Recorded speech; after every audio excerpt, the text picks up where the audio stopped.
So, in this video we are talking about the pollution, जिसको हम हिंदी में प्रदूषण बोलते हैं।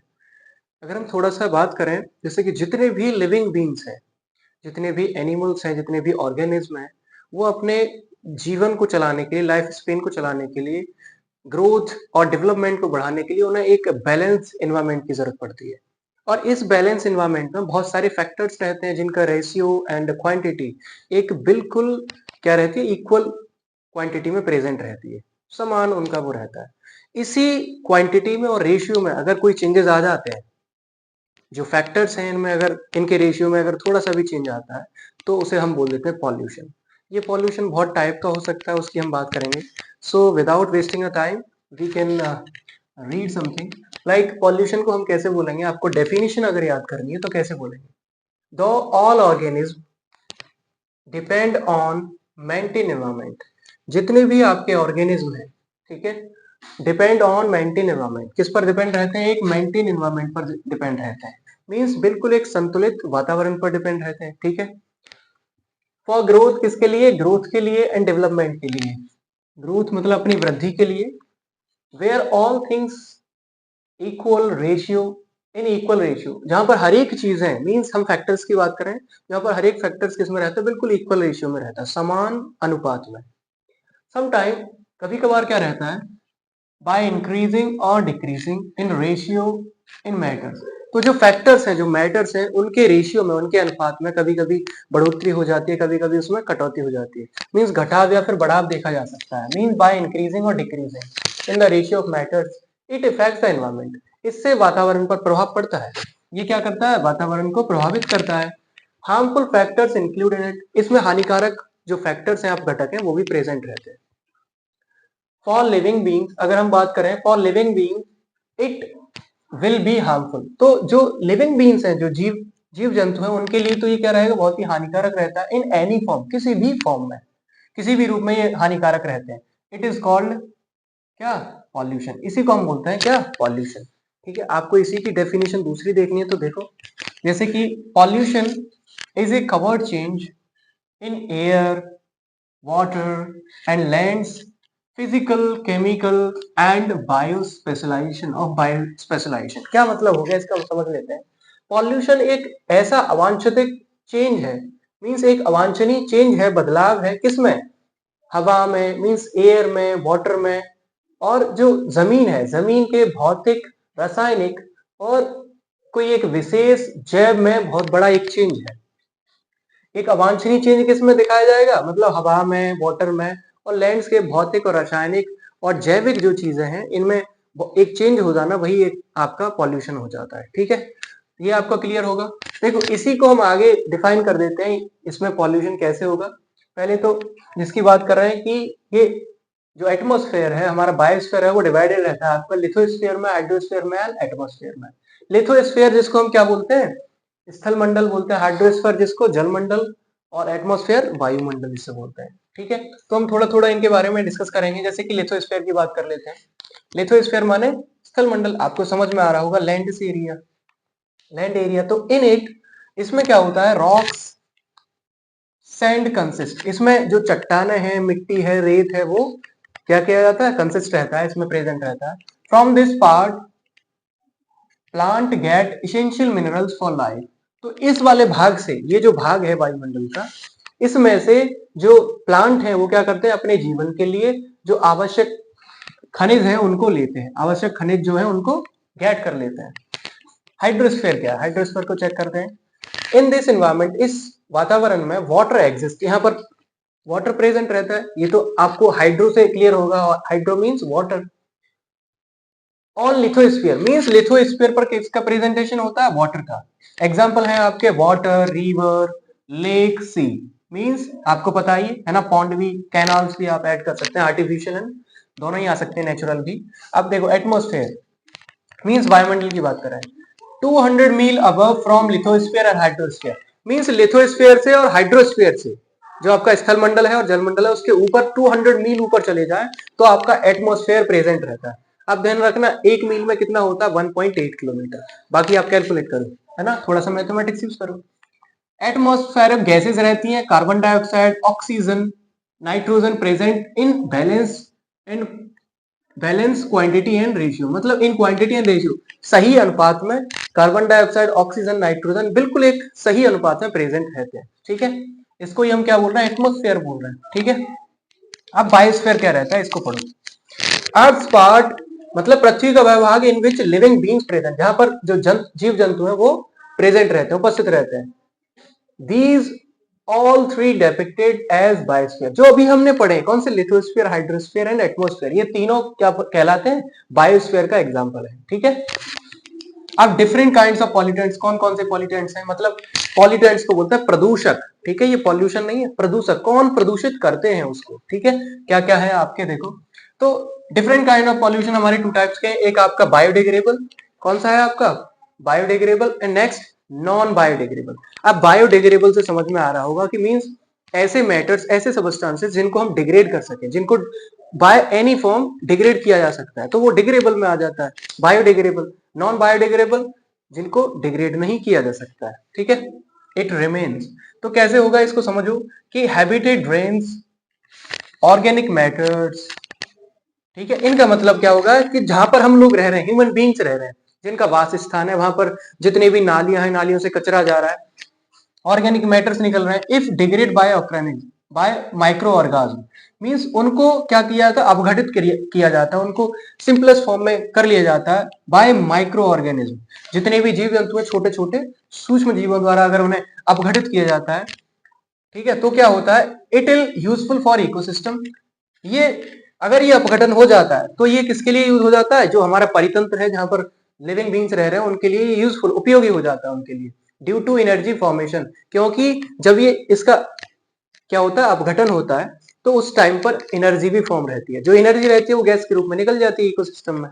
ठीक है, तो इसका बेनिफिशियल हो जाता है। ठीक है, अब नॉन बायोडिग्रेडेबल देखो, दोज पॉल्यूटेंट्स बात करें जिसमें मैनी केमिकल मटेरियल्स आते हैं, बहुत सारे रासायनिक पदार्थ आते हैं, not exist in natural environment. कभी कभार क्या रहता है, बहुत सारे जो केमिकल मटेरियल्स है वो इन्वायरमेंट में प्रेजेंट नहीं रहते, प्राकृतिक वातावरण में नहीं होते, कैसे आते हैं फिर वो, एग्जाम्पल है आपके एल्यूमिनियम है, एल्यूमिनियम इस पर 3+ इसलिए रखा है क्योंकि ये क्या रखा है, आपके एनाइंस को रखता है, 3 पॉजिटिव चार्ज रहता है इसके ऊपर। Fe मतलब आयरन, अब केमिस्ट्री नहीं याद करना है, खाली समझ लो।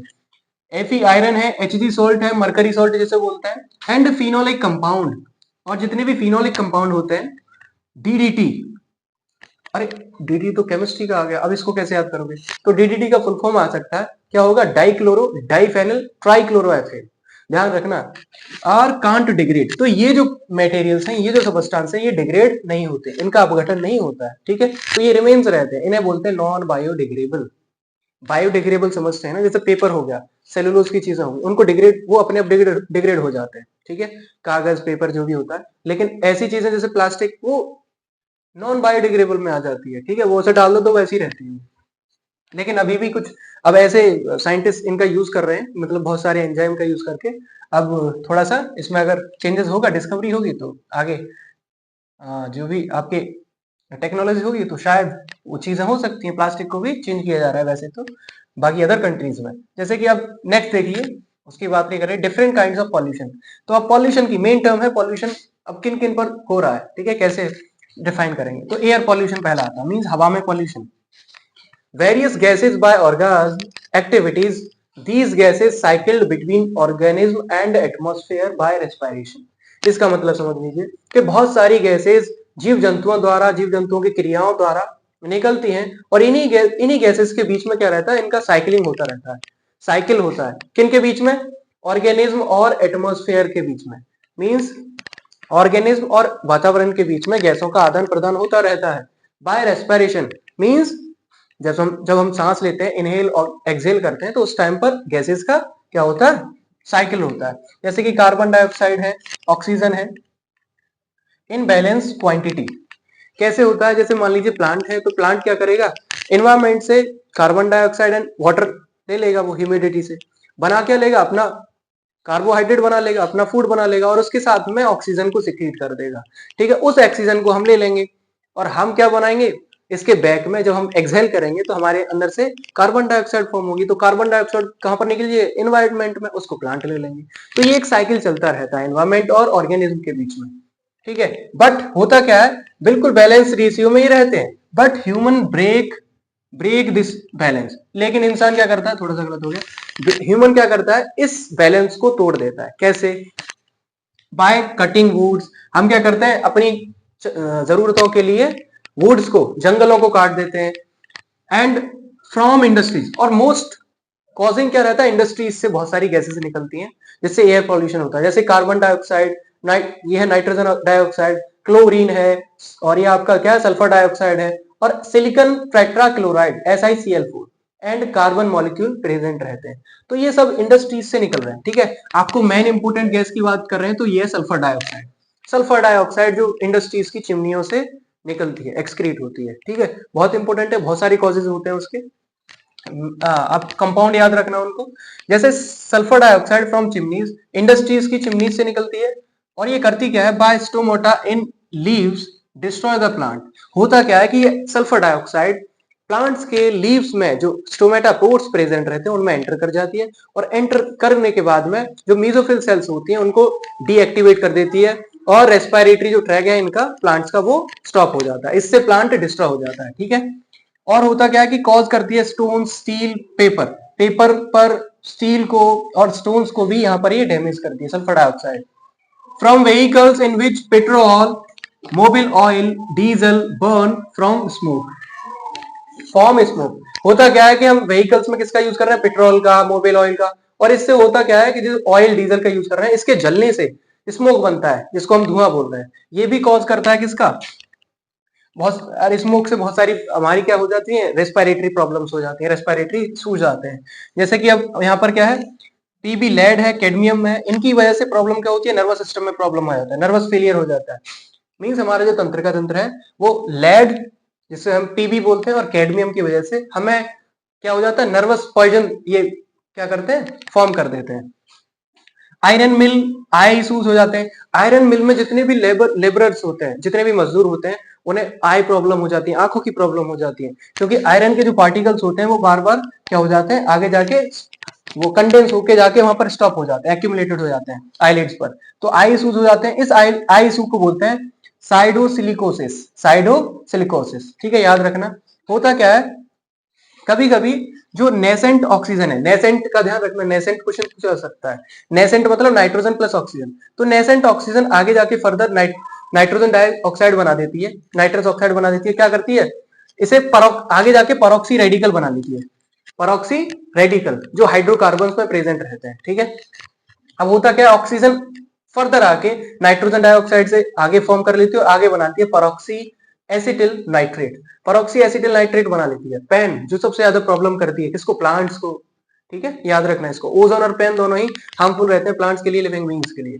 तो ये जो एक संस्थान है जिन्होंने इसके बारे में, जो गैसेस के बारे में इनका डाटा कलेक्ट करके बताता है, जिसको हम बोलते हैं नीरी। ठीक है, इसका फुल फॉर्म बताएं तो national environmental engineering research institution. दोबारा समझ लीजिए, नेशनल इन्वायरमेंटल इंजीनियरिंग रिसर्च और इंस्टीट्यूशन। ठीक है, तो ये डेफिनेशन आपको याद रहनी चाहिए, फुल फॉर्म पूछी जा सकती है, इसलिए लिख दिया है। होता क्या है कि इसी जो अब ये पेन बन गया, पेन आगे जाके क्या करता है, एल्विलाई वॉल बस्ट कर देता है, मींस लंग्स के जो लेबर काम कर रही होती है किसमें, मिल में, जैसे कि आयरन मिल हो गया और बहुत सारी मिल हो गई, तो वहां पर लंग्स की प्रॉब्लम हो जाती है, बार बार कफिंग से म्यूकस आना स्टार्ट हो जाता है, और म्यूकस के आने से जो लंग्स का जो वॉल एरिया होता है वो थोड़ा सरफेस एरिया बढ़ने लग जाता है, और बढ़ने से जो एल्विलाई की जो आपकी वॉल है वो बस्ट हो जाती है। ठीक है, तो इससे डिजीज हो जाती है। ठीक है, एम्फीसीमा डिजीज प्रेजेंट हो जाती है, जो रोगी होते हैं इनके, तो उनके एल्विलाई की वॉल होती है वो बस्ट हो जाती है। ठीक है, इसको चेक करके देखना, बाकी पूछा जा सकता है ये। तो अब देखो, वाटर पॉल्यूशन मींस पानी का पॉल्यूशन कैसे होगा। Water is important for all organism, हमें तो पता है कि जितना भी कहते हैं ना, जल ही जीवन है, तो पानी तो बहुत जरूरी है, जितनी भी ऑर्गेनिज्म है सभी के लिए जरूरत है। ठीक है, for all organism if the maintain quantity and ratio increased, यदि क्या होता है कि जो मेंटेन क्वांटिटी है, जो बिल्कुल इक्वल अनुपात है, संतुलित जो अनुपात है, और उसका रेशियो जो है इंक्रीज, वो बढ़ जाता है, उसे हम वाटर पॉल्यूशन बोल देते हैं। देखो डेफिनेशन कहीं ना कहीं सिमिलर ही है, कहने का मतलब समान वातावरण है, समान वातावरण में जो फैक्टर्स हैं, जो मॉलिक्यूल्स हैं, उनकी अगर मात्रा बढ़ जाती है, घट जाती है, तो वो पॉल्यूशन में आ जाता है। ठीक है, जैसे अगर अब वाटर में हो रहा है तो वाटरी पॉल्यूशन हो जाएगा।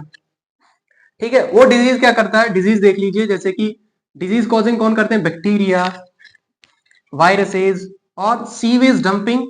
सीवेज डंप करते हैं ना पॉन्ड्स में, तो वायरसेस, सीवेज डंपिंग हो जाता है। जिससे क्या हो जाता है, जैसे हम पॉन्ड में सीवेज को डंपिंग कर रहे हैं, तो सीवेज डंपिंग करते वक्त पॉन्ड में हालांकि बहुत सारी सफिशिएंट ऑक्सीजन रहती है, डंपिंग करते वक्त ऑक्सीजन बहुत ही कम हो जाती है। ठीक है, ऑक्सीजन लेस हो जाती है और वहां पर बीमारियां होना स्टार्ट हो जाता है, जैसे टाइफॉइड है, डाइजेंट्री है। टाइफॉइड आपको पता है, डाइजेंट्री माने पेचिस, दस्त।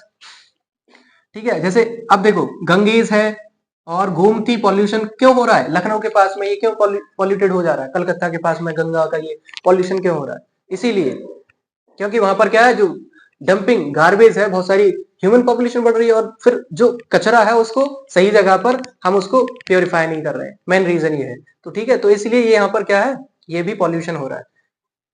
ठीक है, अब देखो वाटर पॉल्यूशन किसमें मेजर करा जाता है, वाटर पॉल्यूशन को मेजर कैसे करते हैं, बाय बीओडी। बीओडी पता है ना आपको, नहीं पता? बीओडी होता है biochemical oxygen demand, biochemical oxygen demand, ध्यान रखना। अब ध्यान रखो, मेन इंपोर्टेंट चीज बता रहे हैं, बीओडी ऑफ डर्टी वाटर।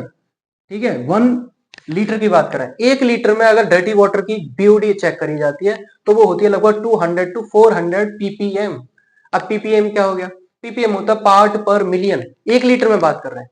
और यही हम बात करें एक फ्रेश वाटर की, फ्रेश वाटर की अगर हम पीपीएम निकालें तो वो होता है लगभग 1 पीपीएम, 1 पार्ट पर मिलियन। अब सोच लीजिए एक डर्टी वाटर में कितना पीपीएम है जो हार्मफुल रहता है। ठीक है, नेक्स्ट देखो अब सॉइल पॉल्यूशन, मतलब मिट्टी का पॉल्यूशन कैसे रहेगा, देखो इंक्रीजिंग पॉपुलेशन। अब जनसंख्या वृद्धि हो रही है, जनसंख्या वृद्धि से क्या हो रहा है, फूड एसेंशियल, जनसंख्या वृद्धि के कारण अब सीधी सी बात है फूड की भी जरूरत बहुत ज्यादा पड़ेगी, पॉपुलेशन बढ़ा, फूड की जरूरत पड़ी।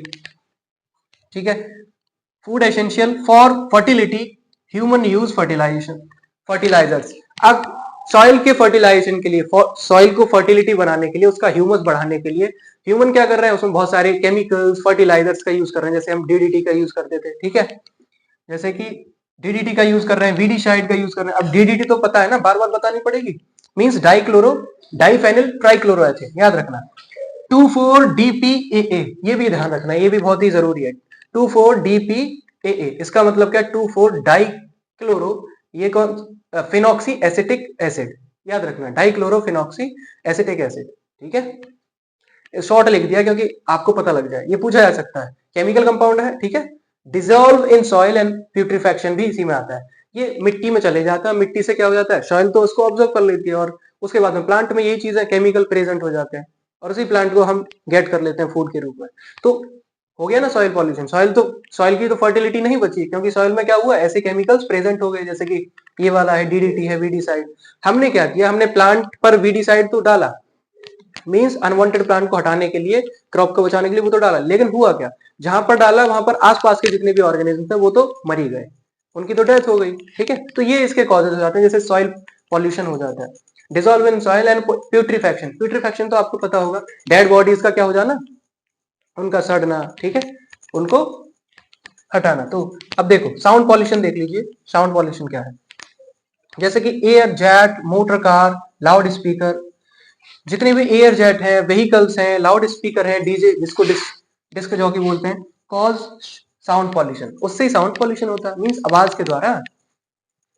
इट इफेक्ट्स मेटाबॉलिक एक्टिविटीज, ये क्या करता है, साउंड पॉल्यूशन मेटाबॉलिक जो एक्टिविटीज है वो इफेक्ट पड़ जाती है, मींस जो हमारा डाइजेशन चलता रहता है उसमें मेटाबॉलिक एक्टिविटीज होती है, उन पर इफेक्ट पड़ता है, क्यों, साउंड पॉल्यूशन की वजह से।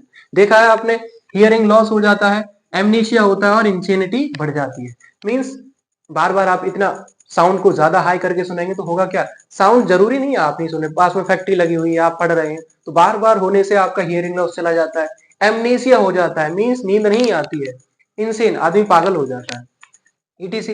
नेक्स्ट पढ़ते हैं रेडियो एक्टिव पॉल्यूशन, ये ध्यान रखना रेडियो एक्टिव पॉल्यूशन कैसे होता है, atomic centre and nuclear centre के एक्सप्लोजन से, जितना भी परमाणु केंद्र हैं, ठीक है, न्यूक्लियर सेंटर से, तो उनका एक्सप्लोजन होता है, वो चेक करने के लिए क्या करते हैं, अपने जितने भी मटेरियल्स हैं उनको चेक करने के लिए एक्सप्लोजन करते हैं, विस्फोटक पदार्थ का यूज करते हैं।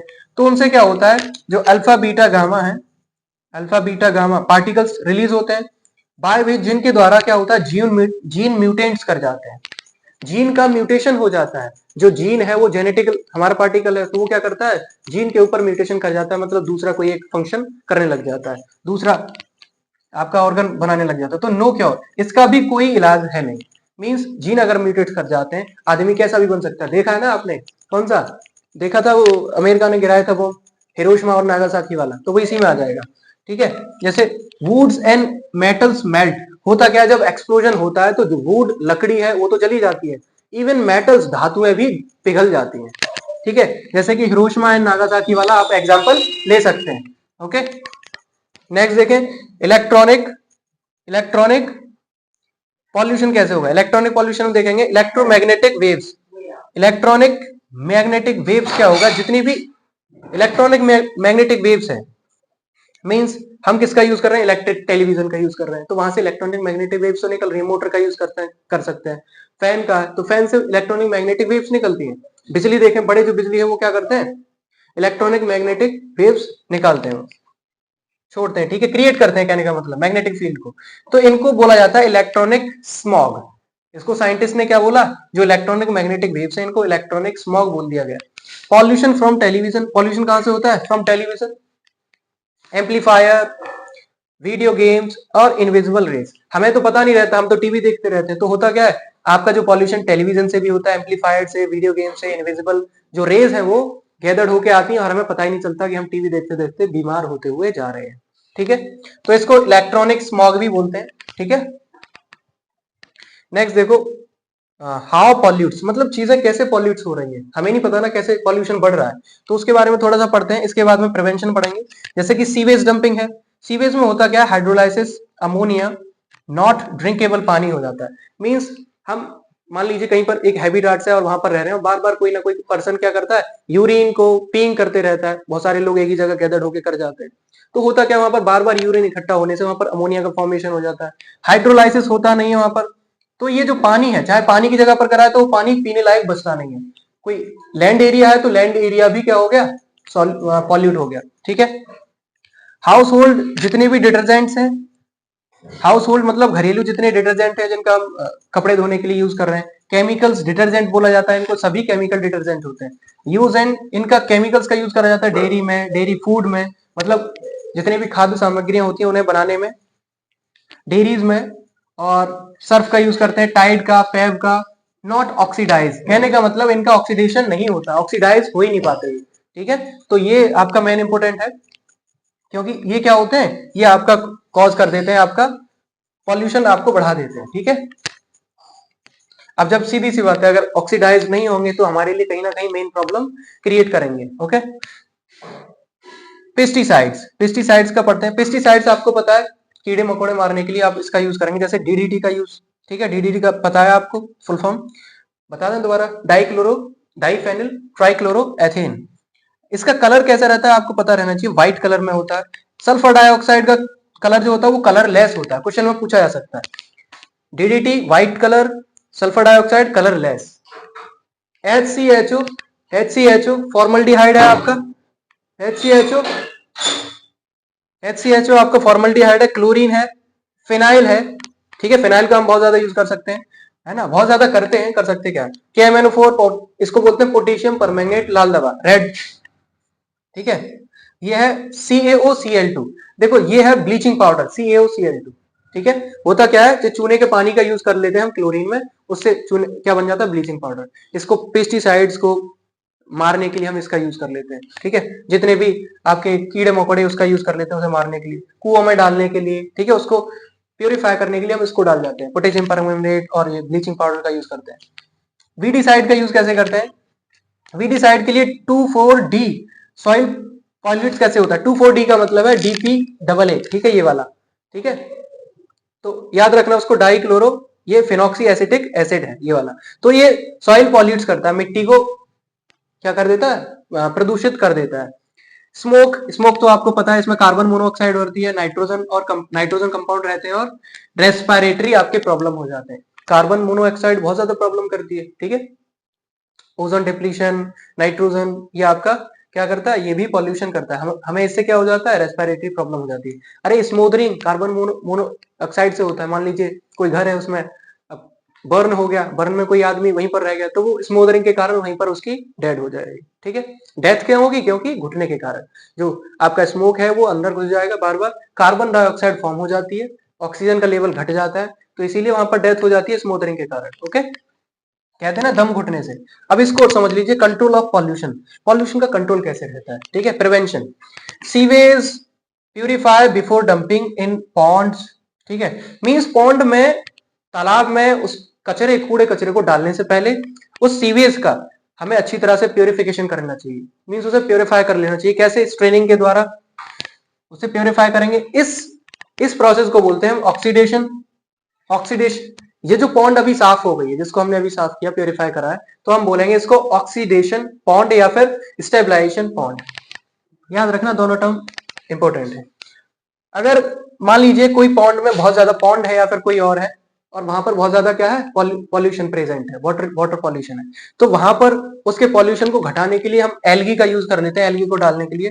तो वहां पर किस किस का प्रेजेंस होना जरूरी है, कार्बन डाइऑक्साइड होना जरूरी है, NH3 हो, सल्फेट हो, NO3 हो और PO3 हो।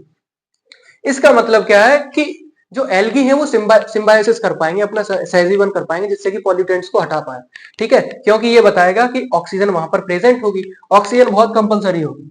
ये आपके मॉलिक्यूल रहेंगे तो ऑक्सीजन प्रेजेंट रहेगी, जिससे कि एल्गी अपना क्या कर सकते हैं, सिम्बायोसिस कर सकते हैं और पॉल्यूटेंट्स को हटा सकते हैं। Detergent also treated as pond. जैसे हमने पॉन्ड को साफ किया, वैसे ही डिटर्जेंट जो अभी हम यूज कर रहे थे उनको भी वैसे ही ट्रीट करा जाना चाहिए, ठीक है। एक्सप्लोजन का कम यूज होना चाहिए, ठीक है। और हैबिटाट्स जो हैं उनको कहीं ना कहीं रोड से दूर बनाना चाहिए, ठीक है। और जो गोबर गैस है, गोबर गैस का यूज करते हैं, तो जो गोबर है, कैटल्स का गोबर है, उनको गोबर जो आपका पिट है उसमें डालना चाहिए। जो भी आपके कंपोस्ट पिट होते हैं उन्हें डंप करके वहां पर रखना चाहिए, जिससे कि ये बाद में एनर्जी फॉर्म कर दें, ओके। दोनों का ही फायदा होना चाहिए। सो ये था आपका वीडियो पॉल्यूशन से रिलेटेड।